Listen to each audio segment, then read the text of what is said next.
Di selatan tanah air pula, Maritim Malaysia menggerakkan semua anggota dan asetnya ke perairan negara menjelang sambutan Aidilfitri minggu depan. Usaha itu merangkumi tahap kesiapsiagaan aset dan anggota bagi mengekang aktiviti jenayah maritim termasuk penyeludupan kemasukan pendatang asing tanpa izin dan samun.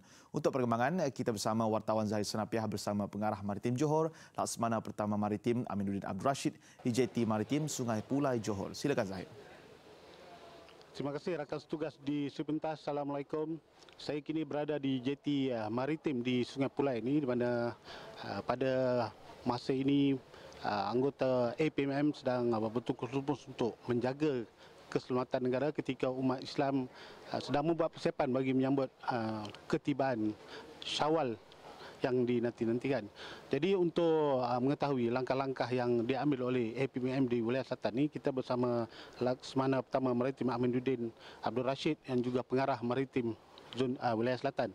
Tuan, boleh ceritakan sikit apakah langkah-langkah yang diambil ataupun strategi yang digunakan oleh APMM untuk mengekang kegiatan jenayah di laut ini? Okey, terutama sekali pada masa di bulan Ramadan ini, kami telah pun aktifkan, kita aktifkan Op Pagar yang kedua pada tahun 2019 ini, di mana Op Pagar ini kita akan perhebatkan lagi, kita pertingkatkan lagi rondaan kita, kekuatan aset kita di tengah laut dan juga di sepadan. Kerana seperti mana yang sedia maklum, perairan negeri Johor ni dia melibatkan antara barat dan timur, iaitu Selat Melaka di sebelah barat, manakala Laut Cina Selatan adalah di sebelah timur. Dan kedua-dua kawasan ini adalah boleh dikatakan kawasan yang agak panas, yang boleh saya katakan mempunyai cabaran-cabaran yang tertentu lah, iaitu dengan laluan kapal-kapal dagangnya, dengan kita berjiran dengan Indonesia, dengan Singapura. Dan di sini juga adalah tempat yang boleh dikatakan persinggahan banyak kapal-kapal dagang.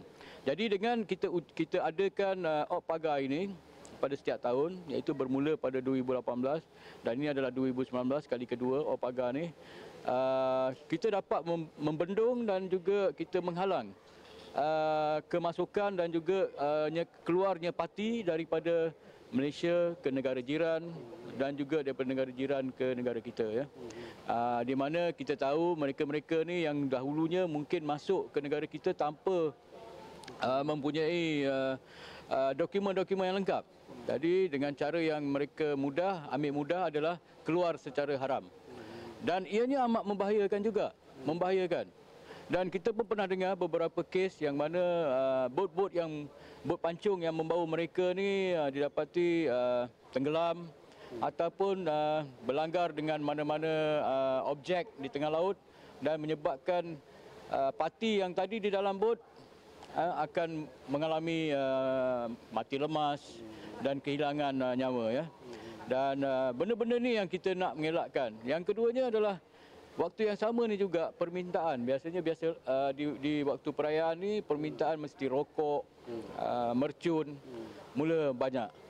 Dan kita pun kena halang benda-benda penyeludupan ni juga. Dan seperti mana yang sedia maklum, kita telah berjaya menahan iaitu dadah daripada kemasukan ataupun keluar daripada perairan negeri Johor ni, iaitu yang berlaku baru-baru ni di Batu Pahat.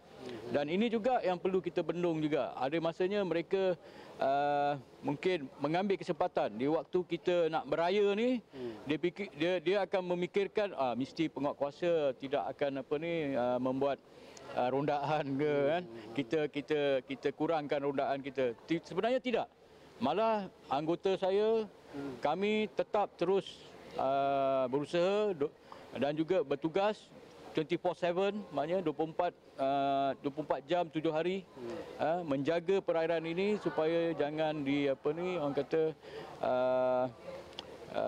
berlakunya kesalahan-kesalahan yang tidak diingini.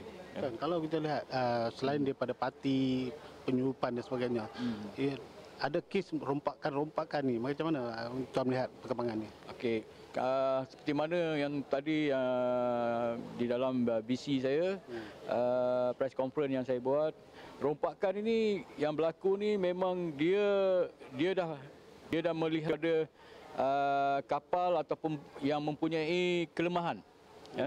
Dia tidak kira masa sebenarnya. Mungkin yang dia nak buat ni pun ia juga. Masa yang sama kapal dengan bas tu pun lalu.